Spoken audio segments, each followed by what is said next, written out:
समाज सेवा में अपनी अग्रणी भूमिका रखते हैं और वर्तमान में समाज सेवक के रूप में कार्य कर रहे हैं।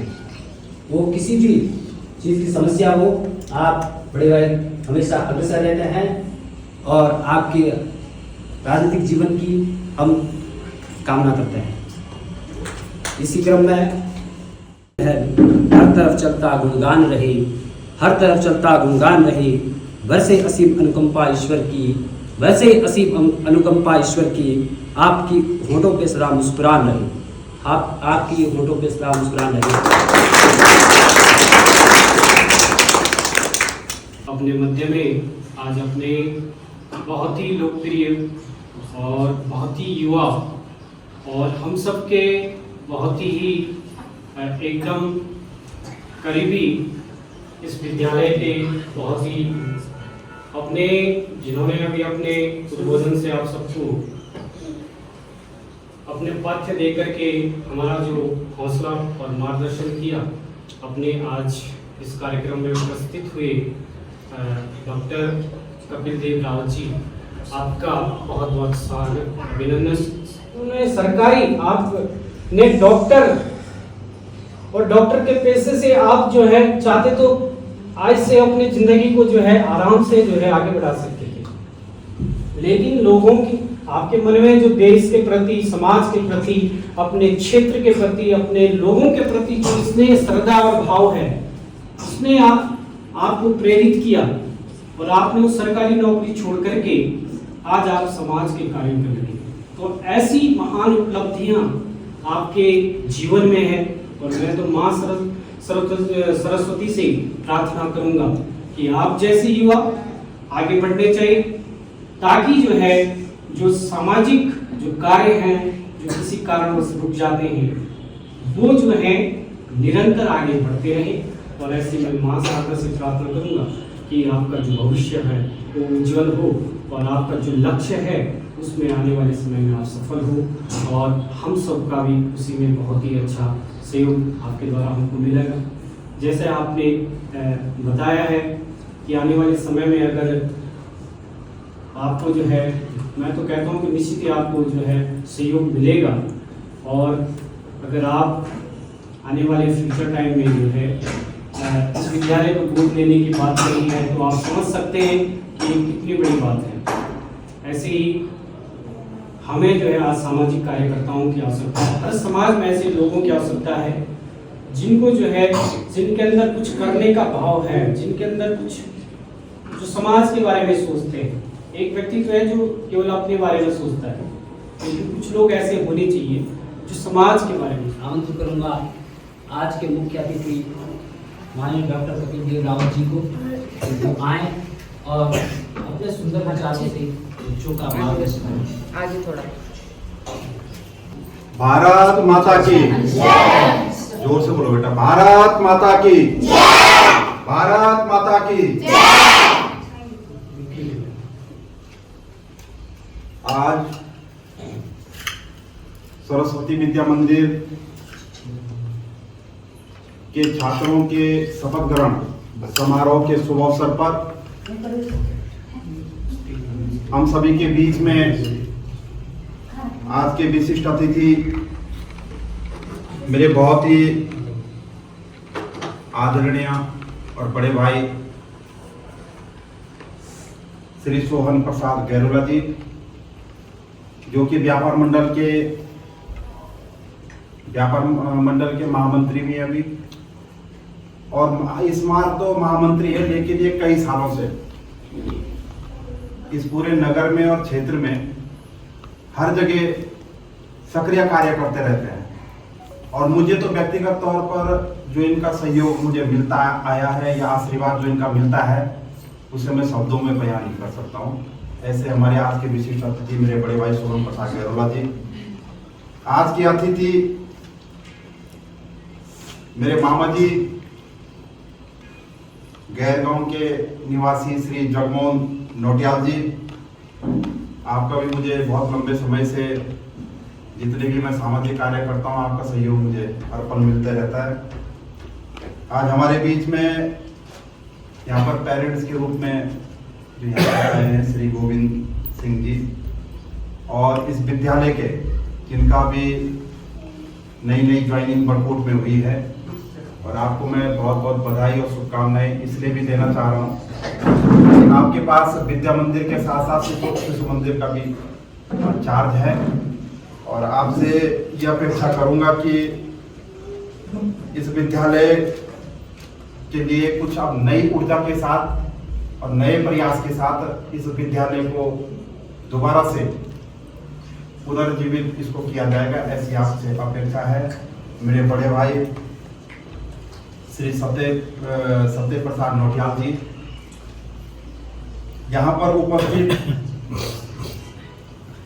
जो हमारे आचार्य जी हैं, मेरे बहुत पुराने साथी हैं, मेरे बड़े भाई श्री धर्मेंद्र डंगवाल जी बड़कोट गांव से है, भाभी जी श्रीमती राजकुमारी जी, मधु जी, दिव्या जी, श्री दीपेंद्र चौहान जी, और जो यहाँ पर मंच का जो संचालन कर रहे हैं ऐसे मेरे छोटे भाई देवेश नौटियाल जी।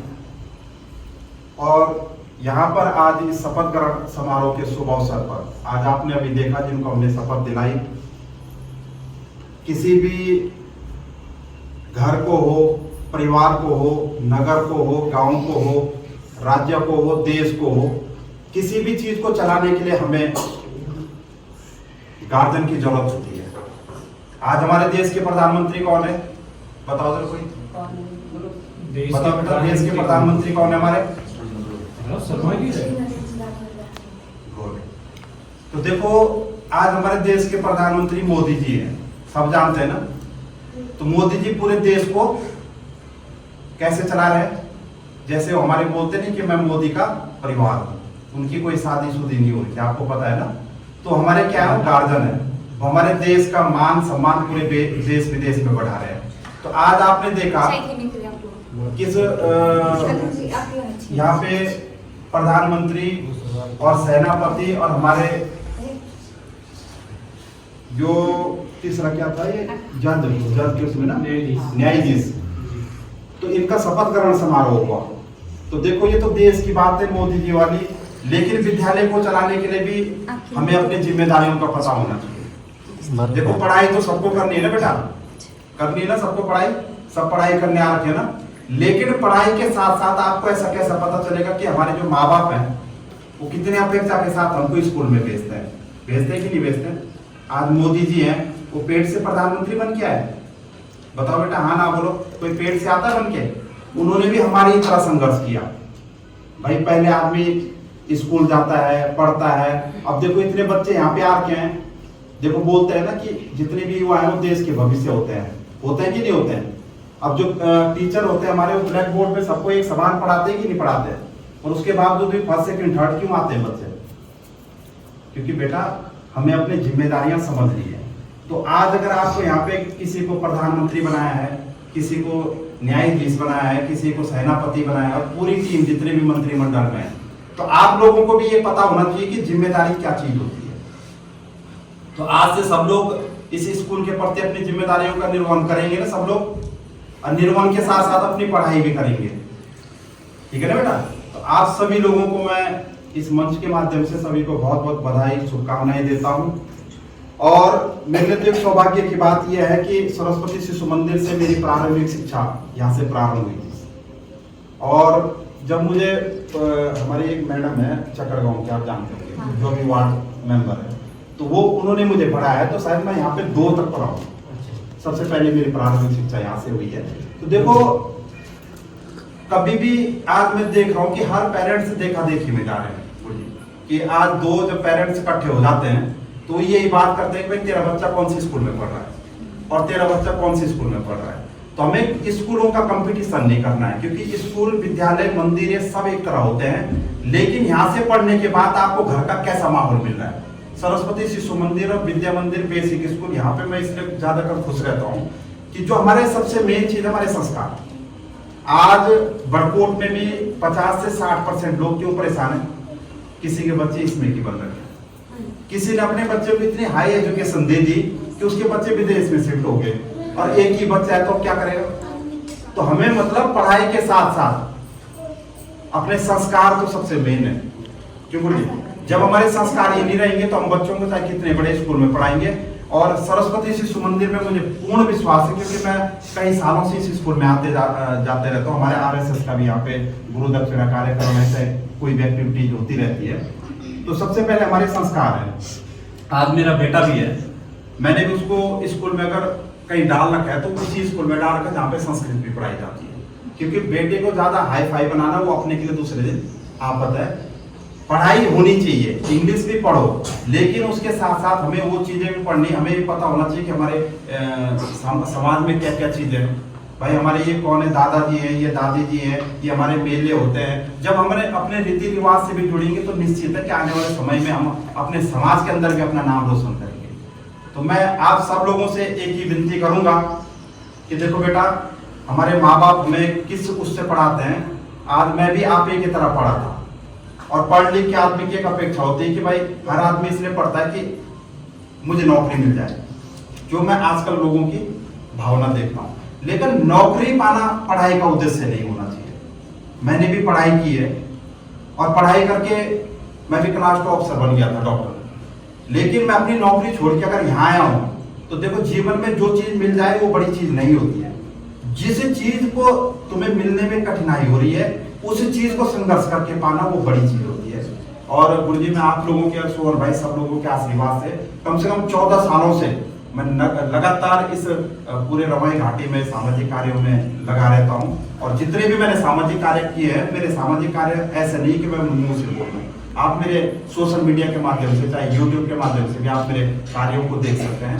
और मेरी यही अपेक्षा समय रहती है कि अभी मैं पिछले बार शिशु मंदिर में आया था, तो यहाँ पे ये बच्चे होंगे भी यहाँ पे, अनन्या, सृष्टि, उनियाल, दिव्या और नैतिक तो है। तो ये 4 बच्चों के लिए मैंने प्रिंसिपल को बोला था कि भाई देखो, जीवन में आजकल क्या है कि उल्टे खर्चे तो बहुत होते रहते हैं।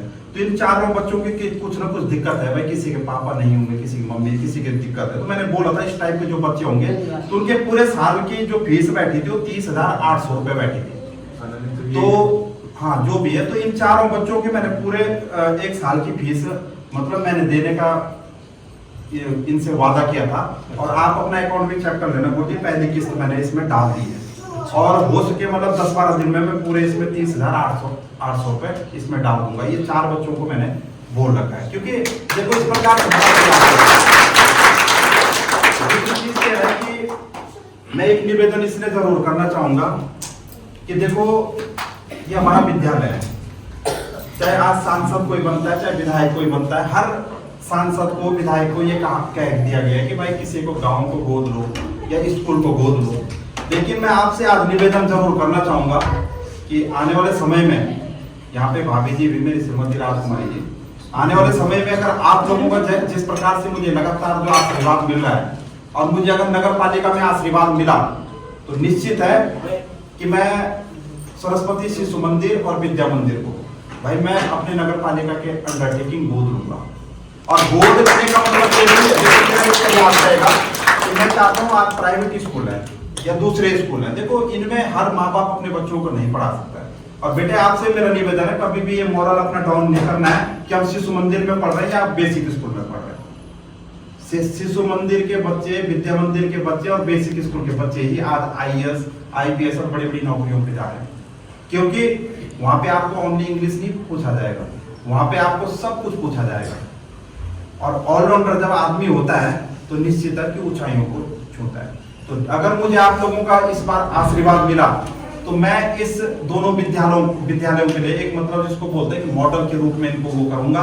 और इनको मैं इसलिए गोद लूंगा कि साथ में स्ट्रेंथ तभी बढ़ेगी जब यहाँ पे एक अच्छी शिक्षा होगी, चाहे कंप्यूटर देने की बात हो, चाहे मॉडल जो क्लास होती है। और टीचरों को भी अगर मुझे उनका पूरा मतलब ये समझ लो कि सैलरी का भी मुझे अगर कहीं से निकालना पड़ेगा, तो जब तक आपकी स्कूल की स्थिति सही नहीं होगी, उसके लिए कपिल आपके लिए पूरा प्रयास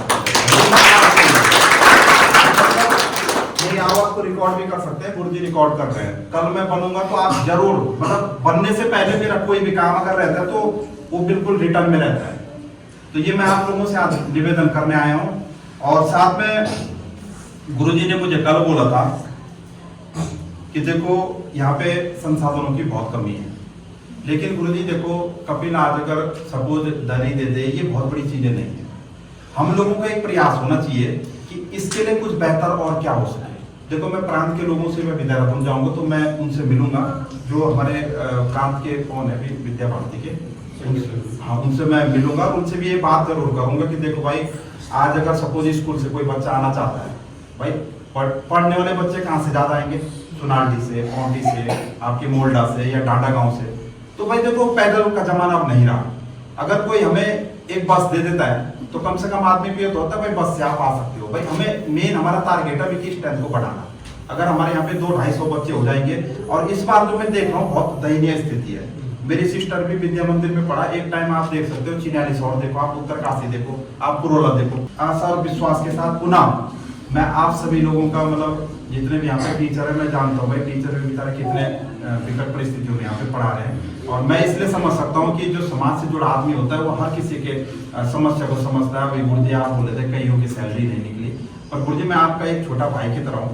मेरे लिए जो आपका आदेश होगा, कपिल यहाँ पे एट अ टाइम खड़ा होगा। देखो, ये तो जनप्रतिनिधियों का ये होता है, भाई आज विधायक जो बने हुए हैं, नगर पालिका अध्यक्ष बने हुए हैं, उनको ये कार्य करने चाहिए। क्यों कहने लगे भाई, अगर हमारे नगर का कोई विद्यालय अच्छा बनेगा तो निश्चित है कि हम लोगों का भी उसका एक श्रेय मिलेगा। तो हम सभी लोगों को मिलने की जरूरत है, हम सब लोग मिलकर आगे बढ़ेंगे। और एक मीटिंग हम बीच में जब बुलाएंगे, क्योंकि अब नया सेशन भी शुरू होने वाला है, तो इस बार हमने कम से कम 40 का एक लक्ष्य बनाना है कि 40 बच्चों का एडमिशन और हो। और निश्चित है कि होगा, क्योंकि विधायक जी को भी हम बीच में बोलेंगे कि भाई विद्या भारती से मैं नीचे से बात करवा के, तो अगर वो एक बस दे देते हैं तो ये हमारे लिए और अच्छा हो जाएगा। बस का काम हमारा पार चल सकता है ना, फिर विद्या मंदिर में यहाँ तो बस आ नहीं पाएगी। तो ये चीज हम करेंगे ना। दूसरा, जो मेरे से जो प्रयास होगा, मैं ये नहीं बोलता हूँ कि मैं कर दूंगा, लेकिन जो मेरे से प्रयास होगा मैं उससे भी ज्यादा करने की कोशिश करूंगा। ठीक है ना। इसी आशा और विश्वास के साथ पुनः सभी बच्चों को मैं बहुत बहुत बधाई देता हूँ। बेटा आप इसी तरह से आगे बढ़ो, और मैं चाहता हूँ कि हमारे बड़कोट से आप अच्छे अच्छे पदों पर आगे बढ़े। ठीक है ना बेटा। और पढ़ाई का मतलब ये नहीं होना चाहिए कि हमें नौकरी करना है। हमारे पास 4 धाम है। आप मतलब अपने को ये समझो कि हमें पढ़ना है, इसलिए कि हम अच्छे ढंग से किसी से बात कर पाए।